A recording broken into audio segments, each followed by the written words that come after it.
Thank you so much. Bye. Big ബോസിനെ കുറിച്ചുള്ള expectation ഉണ്ടോ? അറിയില്ല, നിങ്ങളെപ്പോലെ തന്നെ ഞാനും ആകാംക്ഷയായിട്ട് ഇരിക്കുവാണ്. ഒന്നും ഒരു അപ്ഡേഷനും കിട്ടിയിട്ടില്ല കേട്ടോ. അല്ല, പ്രതീക്ഷയുള്ള ആരെങ്കിലും വരുന്നുണ്ടോ? ആരെങ്കിലും എക്സ്പെക്ട് ചെയ്യുന്നുണ്ടോ? ഇല്ല, ഒരുപാട് പേര് നമുക്ക് അറിയാം, പക്ഷെ ആണോ അല്ലെന്ന് അറിയില്ലല്ലോ. ഒന്നും ഞാനായിട്ട് ഔട്ട് ഇറക്കുന്നില്ല.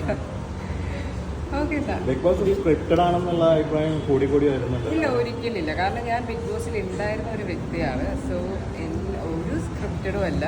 കാരണം ഞാൻ 2 പ്രാവശ്യം ഇതുപോലെ അറിയാലോ എൻട്രി ചെയ്തതും കൂടെ. അതുകൊണ്ട് എനിക്ക് അറിയാം ഒരു സ്ക്രിപ്റ്റഡ് അല്ല, അതൊക്കെ വെറുതെ ഇറങ്ങുന്ന ഒരു ഗോസിപ്പ് മാത്രം. അവിടെ വർക്ക് ചെയ്തിട്ടുള്ള ആരോട് ചോദിച്ചാലും അറിയാം. ഇതുപോലെ ബിഗ് ബോസിനുള്ളിൽ കയറി കഴിഞ്ഞാൽ പിന്നെ ആരെയും കാണുന്നില്ല.